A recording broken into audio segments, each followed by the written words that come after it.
Welcome to Devotionary, where we make the Bible accessible and applicable.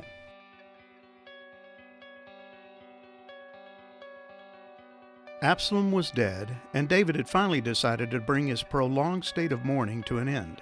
But David still faced a divided kingdom and had his work cut out for him as he tried to win back the trust of his own people. Absalom had done some serious damage to David's reputation. He was seen as weak and incapable of meting out justice when needed. And as David faced the gargantuan task of winning back the trust of his people, he began to do what was expedient. Rather than seek the will of God, he made decisions aimed at pleasing the people of God. In 2 Samuel 19 verses 11 through 23, David is shown to be making yet more poor decisions.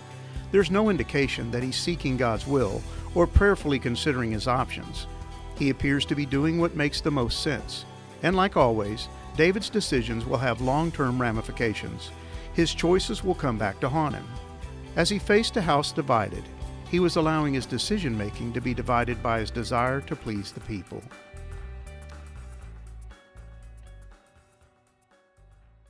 Joab had forced David out of his lingering state of mourning over Absalom and demanded that he take the reins of his fractured kingdom. And the very first thing David did was attempt to win back his own tribe of Judah. They had backed Absalom during his attempt to take the kingdom from David, and now David was going to have to regain their trust and favor. So he sent the priests Zadok and Abiathar with an offer of pardon and restoration if they would only recommit themselves to him as their king. He even offered to replace Joab as the commander of his army with Amasa, the man whom Absalom had made his leading general. We know little about Amasa other than what we are told in 2 Samuel 17. Absalom had appointed Amasa as commander of his army, replacing Joab, who had been commander under David. Amasa was Joab's cousin. His father was Jether, an Ishmaelite. His mother, Abigail, daughter of Nahash, was the sister of Joab's mother, Zeruiah. 2 Samuel 17, verse 25. Whether or not this was a wise move on David's part is yet to be seen, but it was an obvious slap in the face to Joab and intended as punishment for his role in the death of Absalom against the explicit orders of David to spare his life. Once again, we see David making judgments that appear to be motivated by emotion rather than logic or reason. It had been Joab who had led David's army against the forces of Absalom and delivered a resounding victory. It had been Joab who spoke words of truth to David and commanded him to stop his mourning over Absalom and start acting like a king again. But David would reward Joab by giving his position to Amasa, Joab's own cousin, and the man who had led the army that had tried to destroy David. Some might say that this was just a case of political posturing on David's part, an attempt to win over the opposing side. David was just reaching across the aisle in a gesture of goodwill. But was this a wise move? Better yet, was it a godly move? In his effort to unify his fractured nation, was David going too far? Was he sending the wrong message? It's interesting to note that David does little to punish those who rebelled against him. Yet he demotes Joab, his longtime friend, and the commander of his army. Just as he never punished Amnon for raping Tamar, or Absalom for murdering Amnon, David seems reluctant to mete out any kind of justice for the many acts of treason committed against him.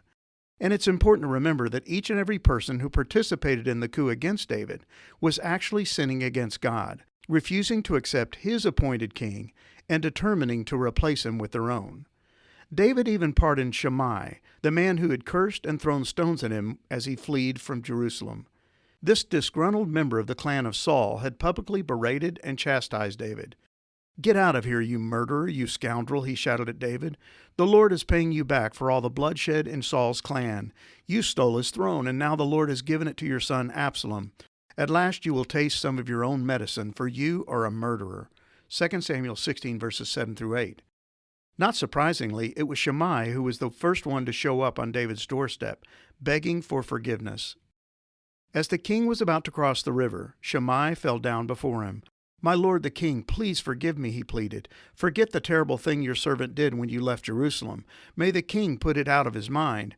I know how much I sinned. That's why I have come here today, the very first person in all Israel to greet my lord the king."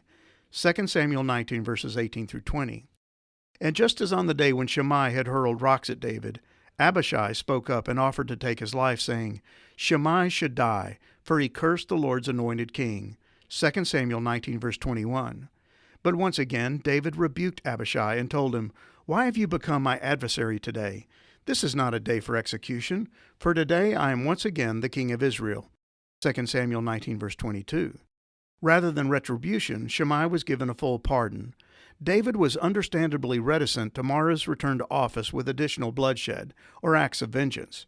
He wanted to be viewed as a peacemaker, not a vindictive, revenge-seeking dictator who was going to pay back everyone who had wronged him. But there's an interesting side note concerning David and Shimei that sheds some light on David's real attitude toward this man. Years later, when David was nearing death and preparing to hand over the kingdom to his son, Solomon, he gave Solomon a series of directives to be carried out after his death. One of them concerned Shimei. "And remember Shimei, son of Gerah, the man from Boharim in Benjamin. He cursed me with a terrible curse as I was fleeing to Mahanaim. When he came down to meet me at the Jordan River, I swore by the Lord that I would not kill him. But that oath does not make him innocent. You are a wise man, and you will know how to arrange a bloody death for him." 1 Kings 2, verses 8 through 9. It seems that David's pardon of Shimei was temporary in nature. David would keep his word and not seek revenge against Shimei, but that didn't mean his son would not.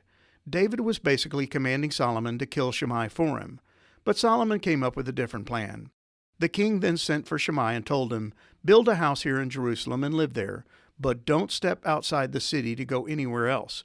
On the day you so much as cross the Kidron Valley, you will surely die, and your blood will be on your own head." 1 Kings 2, verses 36 through 37. This arrangement would work well for Shimei until he made the mistake of leaving Jerusalem in search of a couple of runaway slaves. When Solomon found out, he had Shimei executed. So David's revenge against Shimei was ultimately carried out.